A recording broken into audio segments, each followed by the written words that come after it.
Alright, we're recording. Okay. Oy.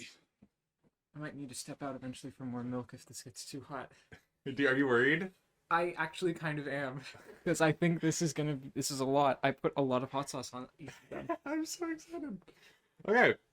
And we created this podcast because I really wanted to. And hi, everybody. Welcome to the Flame and Femme podcast. I'm Flame. I'm Femme. And this is a interview of the hosts. We're going to be getting Femme's side of things. I have some questions prepared. Also, we've mixed up our rules a little bit here. The hot sauce we got was too mild for previous things, so we've now just doused her in all ghost pepper wings. Yep. Mine are regular. So Femme has gone with all ghost pepper. So okay, I say we do. We're doing this now. I'm gonna do my ghost pepper one now, so I'll be okay. I'm gonna go with the ghost pepper one that I think will lead to the least amount of pain. Oh my god. I think I got. Oops! I think I got some in my hair. That's so hot. I'm so sorry. No, I'm fine. I went for the ghost pepper one first. Can you do this? This is gonna be a lot. Hi. I'm glad I went with the one with the least hot sauce on it. Why are you Femme? I feel like your personality fits Flame a bit more, but I also like Femme because so I'm weak and small and weaker than everybody else around me. Literally. Like my sister, who is 3 years younger than me, is stronger than me. Yeah, so Famously, I am actually double your weight. Yes, yeah. Yes. I am, audience members, I'm 6'6". I am 5'9". Ghost is a lot. Ghost is so much. Okay, we're gonna keep it going though. Tell me a little bit about your pronouns. What are they? Why are they? Okay, so my pronouns have been actively changing a lot. I go by she, her, pup/dog, and then it's. We added the it day before yesterday at the time of recording. That's really cool. Fluidity is really important to the trans community. It's incredibly valid. Yeah. I've always said that you could change your name every day, change your pronouns every day, and I would still love and appreciate you. Yeah, my end goal is to have enough pronouns to fill out a whole piece of paper. That's mostly a joke, though. I think it would be fun to see how many things I felt fit in social situations. I've seen some people in the Latinx community put the gendered version of the pronoun, so ella, ale. Would you ever try to think about doing an international version of your pronouns? There are versions of that within my language, my first language, which is the Sana Dawat. It is a subsect of Arabic, which is more specifically localized to the Borak community and is popular in Sri Lanka. Gotcha. So there are gendered things for that. Every single time my grandma messes up and accidentally says the female version of calling me her child, grand. Do you mean the male version? Yeah, well, no, my grandma will sometimes mistakenly say the female one, because she still says the male one. I'm not out to her. She's too old to ever understand what that actually means, and also, it's too foreign for her as a concept. Okay. Yeah, but... So, how did you come to GVSU, and how has your experience been so far? How did I come to GVSU? The way I came to GVSU is actually kind of funny, and I'm so glad it turned out like this. I was going to go to MSU, and then I was like, well, I want to be close to home because I want to go and get facial feminization surgery this year, and I don't really want to be an hour drive away when I could be a half an hour drive away, and my dad's close by where he works, so I decided to come to GVSU, and so far I have loved it so much. I do not regret coming here in the slightest, and I will be coming back next year undoubtedly. Yeah, that's really great. I'm glad to hear it. So you found it to be like an accepting and inclusive environment? I found it to be genuinely amazing. Actually, I think the best thing that's happened to me in at least a majority of my life, things are just good now ever since I came here. I actually have communities of people because, I don't know, talking to people consistently would have never happened. Yeah. That's really cool. Thank you for sharing that. And then we're gonna do one more question, and then we go to our next wing. Do you think you can handle that? Yes. I'm so proud of you. Thank you. Really, you should be Flame. Have you felt welcome? Who has made you feel welcome? So you kind of already answered this, but the who is more important. I would say for the first point, I would say my roommates, especially. We'll just go roommate 1, 2, and 3, and uh, yeah, that'll be their distinctions. So roommate 2, uh, they were really, really nice to me when I first came here, and I kind of went out with them whenever they would go to lunch, to classes, and whatever. And because of that, I became part of their friend group and met more people through that. And then roommate 3 is the one that I have felt very accepted by from the very beginning.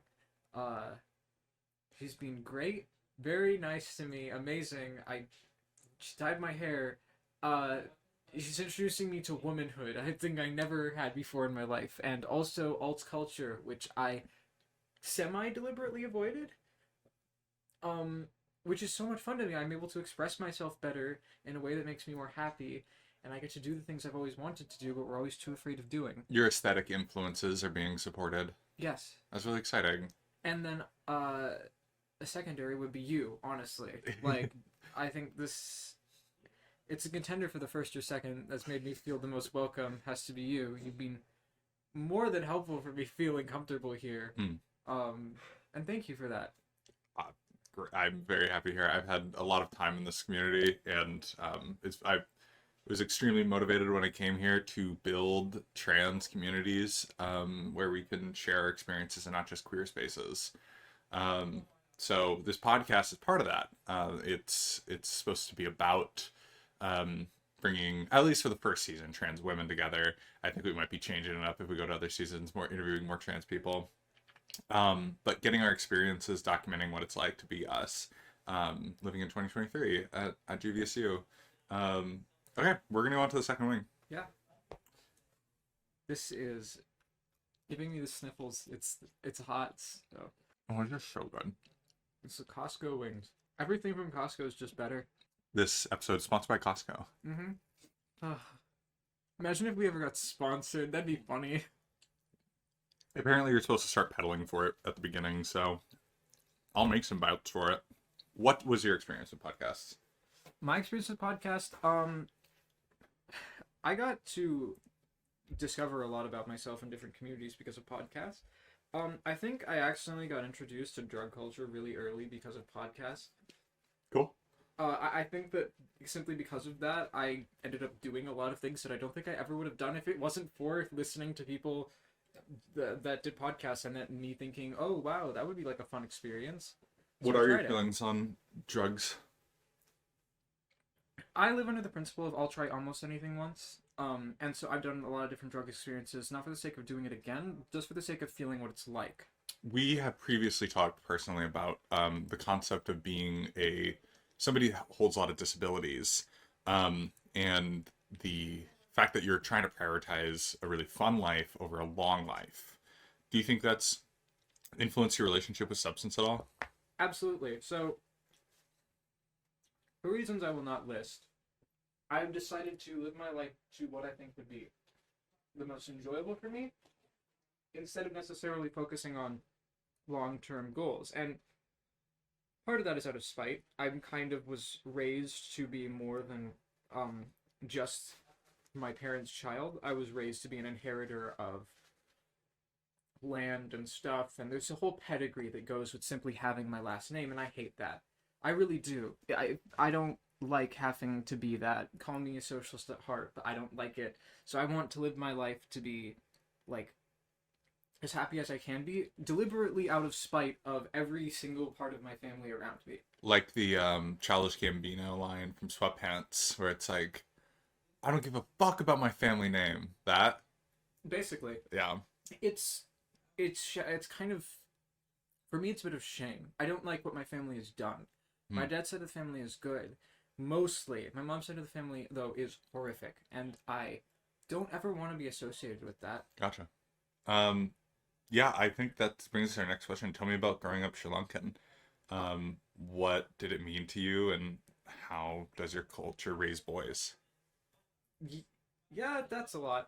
So I grew up very westernized Sri Lankan. Like my food at home, because of how my family were able to balance social, like home life and work life, they weren't around much, but they were always there to make dinner. So my food, at least for cultural wise, the biggest difference is languages. English was not my first language, and food wise, I basically never had a lot of Americanized food. I barely had a lot of fast food, and I never ate lunches in cafeterias. So for cultural stuff, food is a big thing. Like genuinely, it's massive to me. If food doesn't match my flavor profile, I sometimes won't eat for long periods of time because it's too different, I guess. Um, and then the way that my culture generally is treating of boys. So there's two aspects to it. There's the Sri Lankan side, and then there's the Bora Muslim side, which is a subsect of Shia Muslims. So the Sri Lankan side is mostly food, language, cultural, and like cultural is in like traditional stuff and where I have my family roots tied to and history. This like the Muslim side is the part that affects me in many different ways. Socially, my family relations with me through a very religious framework and through how I was actually raised. I don't get raised Sri Lankan, I'm raised Muslim. And I was raised Bora Muslim. Luckily, the Bora Muslim community is uh, one of the least conservative Muslim communities, which is saying a lot. Are you saying for the Sri Lankans specifically, or are you saying globally? For globally, Gotcha. Bora Muslims are much more progressive than average Shia and Sunni Muslims. Um, and the two broader categories and subsects of that. So, um, how they treat guys is kind of how you would expect. Men and women are very much so split. However, they for some reason there's a strong female focus when it comes to women doing things first. Men, their entire responsibility is not manual labor, but doing the hard things. The women, for example, eat first, they go inside first. The men have to take care of the women a lot. They do get infantilized quite heavily, but where other Muslim cultures would have women as trophies, in Borat community they're seen on a more different. It's still sexist, but it's like a chivalry kind of sexist. Gotcha. Okay. So I So was raised with chivalrous values, I guess. How they treat guys, treat women with a lot of respect, but also not like a man, not like a man. Like so they're still a woman. when did you come out? For sexuality, I was like maybe fifth grade. Gotcha. Yeah, I've been queer for quite a while. And then for being trans, like freshman year of high school or eighth grade, I think. Gotcha. That transition period, I was non-binary for like 5 months. How was it received? Eh. I didn't really know how I felt about it at the time, and I very soon afterwards became trans. So it didn't really feel right to me, and I never really enforced it that much. But she, her pronouns felt more like myself. Gotcha. Thank you for sharing all that. Um, when you discovered your trans identity, what had you considered as the consequences on your social or familial dynamics? So for my social, I would say I immediately felt like being in a lot of male and straight spaces was something that just couldn't happen again. And I was always trying to reach for that, I think. I always wanted to be either one of the guys or one of the girls. And I kind of wanted to do both. But then once I became trans, I started to a little bit distance myself from that because I felt like when I'm in those places, I'm not respected for who I want to be. And I'm kind of just trying to blend in with the crowd instead of being myself. So the social implications of that were it would be harder for me to be in those spaces, which is fine by me. And then for my family, I knew it would be a struggle from the beginning to end, but I thought they would probably end up accepting me. Okay. And where are you now with your family? Really good. Things are actually really good. The only issue is my mom is naive as fuck, doesn't understand what catcalling is. She barely like she never got catcalled apparently. She has dated maybe two other people her entire life before my dad. Never gotten drunk once, maybe, and was at a boarding school most of her life. She was perfect at every stage of her life. Never once had a rebellious phase, never once had like a phase where her room was messy. Just perfect. Oh, wow. But my dad is sitting next to my mom, silently laughing while I'm speaking because he knows all this stuff. Uh-huh. So my dad is like well lived, my mom is not. And the reason why this matters is my mom is like, I want to make you into a woman, aka she wants to make me into her, Mm. which is Yeah, that happens sometimes for like daughters. yeah, she's trying to treat me like she does my sister and like make it so that I don't dress alt, I dress with like clothing but nothing showy. I don't think I've ever seen you wear anything traditional. My mom gave me some traditional clothing. Okay. That's like comfortable wear for me. Oh. But I wouldn't wear that in public. Like it's fine, but I Okay. don't feel like wearing it in public much That's okay. because it just doesn't fit my aesthetic. But yeah, that's the fun part. Yeah. It's like it's kind of funny. My parents would never accept me if I was a they them because they would never get it. But for my mom, it's easier for her to comprehend me just being a woman because in her mind, if I'm a woman, she can just treat me like her daughter Yeah. versus something different. Having your gender identity be intelligible to your family is important, and trying to expand their understanding is going to be a huge uphill battle. Yeah, which is why I'll never bring the its or xenogender stuff up to them. Yeah. That stuff will never come out. Let's do the third wing. You could do this. You got this, fam. I surprisingly like this sauce's flavor. I did not know how good hot sauce was until today. All my all my roommates that tried it were like, "This smells bad," and "Ooh, this tastes not good." And then I come here, and all the trans femmes are like, "This is It good." is really nice. Yeah. That's what it's so exciting to be immersed in, like, queer culture and queer community. Is you find people who relate with you in ways that people who might be AFAB might not be able to. Hmm. Do you find that where there's definitely a social difference between AFABs and AMABs? There is.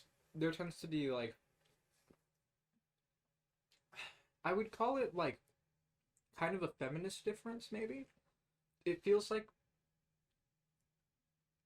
AFAB people in the queer community tend to have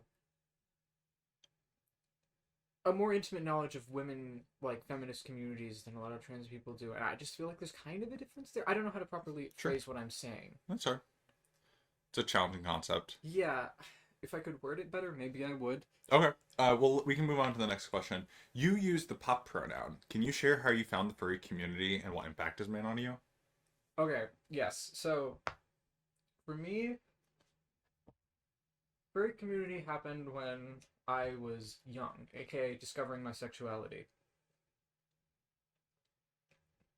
So I think I've been a furry almost all of my life. I've been watching furry media and consuming it for huge portions of my life and actively calling myself a furry for well over 7 years.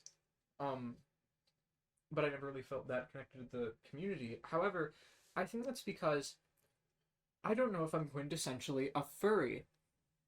I think my gender, I think for me, it goes beyond just like furry and like fandom subculture thing, and it kind of developed itself into a sexuality thing. Okay. Because what I am dealing with right now is the pup stuff. For me, it barely feels like like it is quintessentially furry, but for me, it's more so of an identity thing in relation to what experience I'm in my mental state and how I prefer to be treated. Like with partners and with people I'm very close to, I act and prefer to be treated closer to that of like a dog. I bark, I scratch, I bite. I have a lot of dog-like mannerisms, and I basically my whole life, as a result of like special ed mental health institutions and stuff, was like treated closer to like an animal or a failed human being. Interesting. I understand that weirdly enough. Yeah.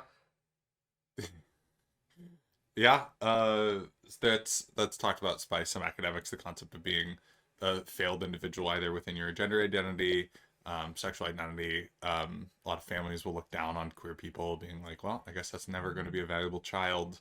But institutions also treat people like failed people, which is not great, but it quintessentially changes how you perceive yourself and how you pursue what you are in life.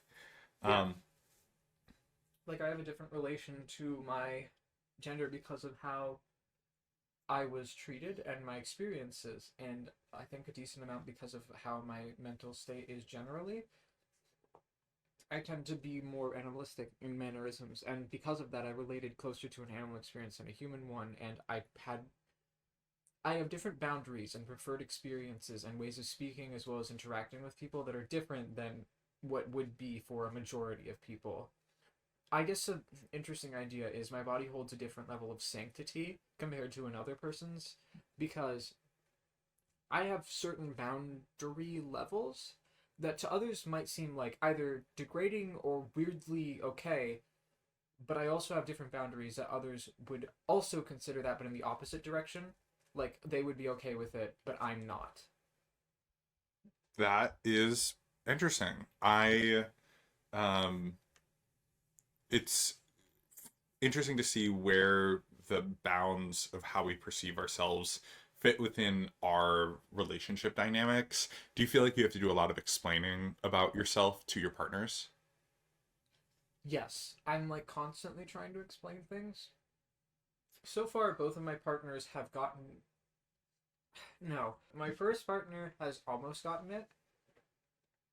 My second partner is awkward around animals because they don't feel like they know what to do.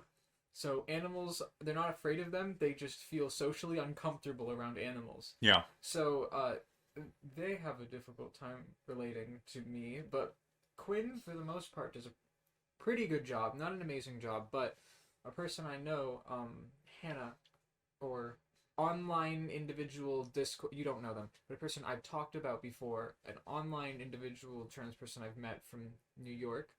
Um, they got it completely. It took me a little while, like a day or two, and I was explaining it to them, but something kind of switched for them, I guess, and they kind of just got it and understood it, and they were the only. So far, they're the only person I feel like has actually gotten it. Mm-hmm. So I feel like I always have to keep explaining myself. Yeah. Which can be exhausting. I remember the struggle I had at trying to explain my gender identity to my relatives in Spain, and because they just had never met a trans person, and this was the first time they're meeting me, and trying to do it in a language I'm not the most comfortable with, which is unfortunate because it's my first language. I realize we have a lot in common. Um, English is both of ours not first language. Yeah. Both trans women. You have you and roommate number one have inspired my turn to furryism, and acknowledging my like ram horn self. Yeah. But it's still very early on in development. But like, oh, and we both have two partners, or at least we're both poly, Yeah. and have partner dynamics at the same time, which I don't often bring up because it's complicated. We're gonna go for the oh wait, no, what are the current issues affecting your national community? Of course, there is the Israel-Palestine issue, which is the big one. That's mostly a Muslim thing. That I would say is the biggest thing. That also the horrible social situations of Afghanistan, Saudi Arabia, the whole thing, like the Taliban, ISIS, whatever. All those things are very much so affecting Muslim communities, which suck a lot. However, the thing I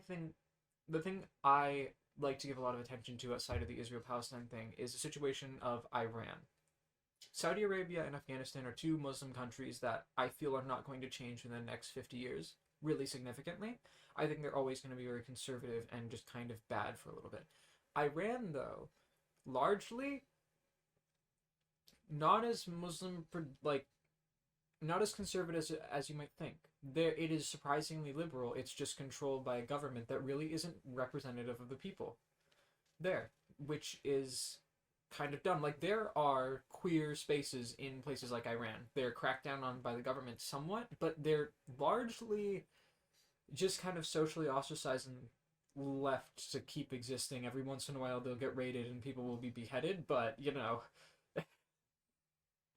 Wow. Okay. like every 5 years maybe. So semi frequently. Oh, just twice a decade. It's Yeah, whatever. yeah.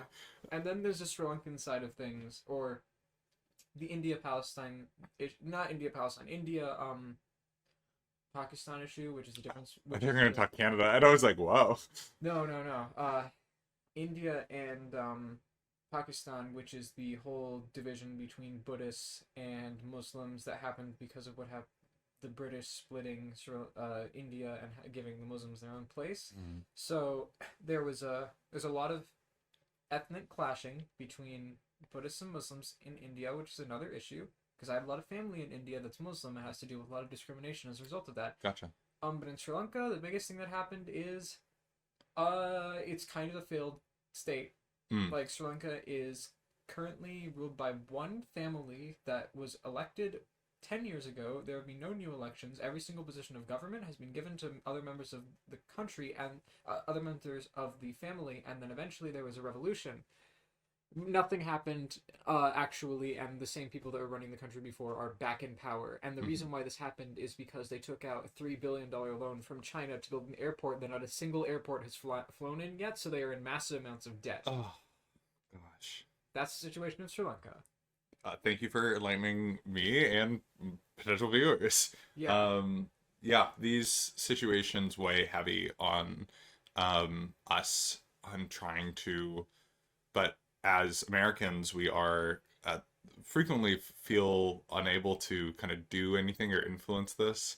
But talking about it can give ourselves the ability to share with others and bring attention to these things. We're going to the fourth wing, our last wing. Yes. I'll make it extra spicy for myself and dip it in more hot sauce. I knew giving you that much was a good idea. Yeah, honestly, I didn't think I would be able to take it, but I actually was able to take it. Okay. How does your gender identity inform your experiences with transphobia? How do people treat you? How do people perceive you? How do you want to be perceived? An issue I have is, so there's a lot of latent and kind of hidden transphobia within everyday life. And it affects me in, I want to be received as a woman. But there's always the barrier where I can't be.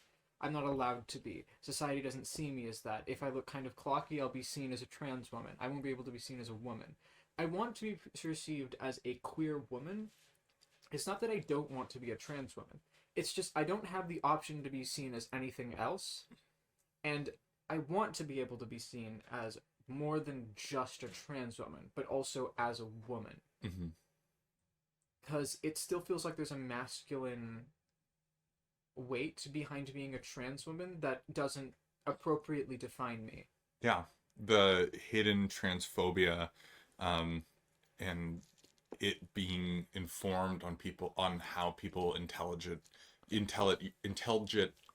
understand your gender, and having that constant desire to be being seen a one way, but then being helpless on being able to kind of continue, or you'd have to sacrifice so many parts of yourself that you really won't be you. Sometimes quite literally. Yeah. Do you want to explain? So bottom surgery has been something I have been debating, which is something I never debated for the past 4 years, and I think this is because of my new situations that I've come to when joining college. Yeah. I used to be hell-bent on bottom surgery. I think a lot of it was negative social pressure as well as my own personal preference to be seen as closer to a woman and not just as a trans woman. Mm-hmm. And now I realize I don't know if I actually need to do that, and I actually think I would have envy. I think I would have penis envy if I got rid of it. I think I would miss having a dick if I got rid of it. Yeah. and I don't see it as necessarily masculine. Mm-hmm. It just sucks how many different aspects of it, having to tuck, having to have a bulge all the time. Mm-hmm. It's just, it's fine, but also it makes certain situations just so difficult. The convenience of not having it was what made me not want to have it, Mm-hmm. because there's so much inconvenience when I do have it, Mm-hmm. which is definitely informed by social pressure. It'd be easier for me to be seen as a woman if I didn't have any manly parts. It'd be easier Yes. for me to go as a woman if I never had to worry about not being seen as a woman. Yeah. That's really good points. It helps contextualize how we feel about our own bodies, especially the parts that we hold private. But with penises, are very different from vaginas in that they aren't private parts. They are very seen, looked at, and noticed. Because as soon as you see someone that's feminine, that slightly ticks you off, that you look slightly, like you said, clocky, people will start looking at your crotch. Um, it's happened to me a lot. I have always felt that women don't have to tuck. I think women should have bulges, but it just doesn't feel good to get harassed. Yeah, But I know that you've said GVC has been very nice to you, so um, for the most part, yeah. yeah, I mean, it still does happen. I like those kind of situations. It still happens here. Like I noticed it in class a couple times. yeah. Um, You're allowed to talk about that. I know it's kind of just what I've been dealing with a while, because I was socially transitioned throughout all of high school. I was always trans, Yeah. but also I never fit into the queer spaces there. I didn't like how mentally ill a lot of the spaces were. Many of the queer spaces I wanted to be in were Hmm. A lot of people actively struggling and trying to understand themselves and situate themselves. not necessarily. There was a lot of social toxicity and self Oh. hatred that then brought themselves out into the queer community, and because I didn't want to be involved in that stuff, but was also semi-political. I kind I of see. just I got see what you're talking I about. kind of just got seen as like, oh, you don't fit in even with the queer people, and you're also easy to get mad at, so we're just going to get mad at you and push you out of there. Hmm. So I got pushed out of queer communities by queer people, Gotcha. which sucked a lot, but coming here that has not happened. Yeah, no. I really think Grand Valley's approach to LGBT communities have been really solid, in how they give respect to each one, but also merge them when appropriate. And that's what we hope to do with this podcast. Is we want to bring other trans people on here and to talk about their experience and how it feels. Yeah. Here's a space in the podcast to go off about a special interest. Uh I know I talk about this one a lot, but I just want to voice it in the podcast because it's so quintessential as part of my personality now that I need to talk about it. So, senior year of high school sucked, and during that time I put in a bunch of hours into two games, Binding of Isaac and RimWorld. RimWorld is a game I was already playing before, but because of my experience Can you in high describe school, what it's like to play RimWorld? What happens in it? it is a colony, top-down colony simulator kind of game where basically every aspect of the game is simulated. Each limb is simulated. Each like animal on the map is simulated. It's very much so similar to a very old game called Dwarf Fortress. I am aware of Dwarf Fortress. Yeah, Vomit Cat. yep. RimWorld is made to essentially be an easier but futuristic, super. The lore is insane. But like very interesting version of Dwarf Fortress. That's a bit more easier to look at. Cool.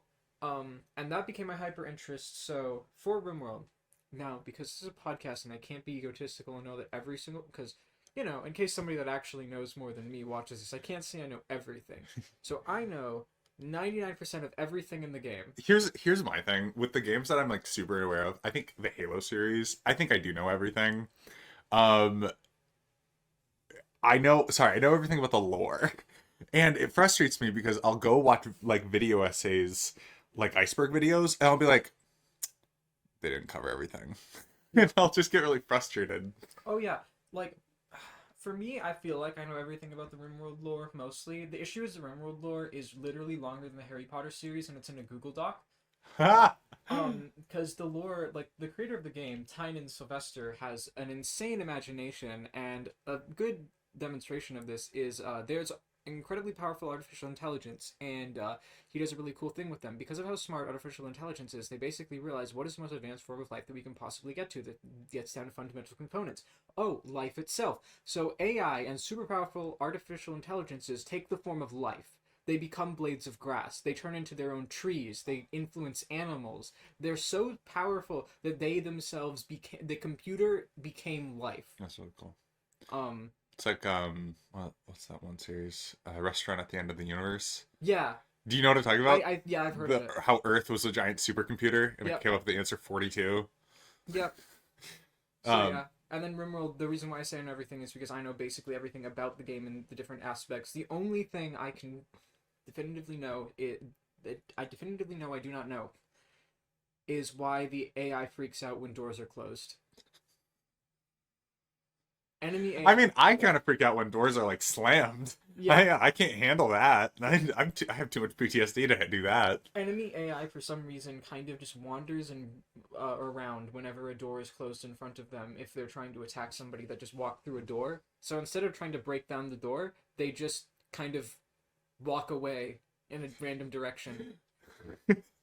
I can't be bothered. But there's also a chance they actually try to break down the door. So it's a like if there's ever a large amount of people, there's like and the door is closed, 7 people will go for the door, 36 will go looking other places.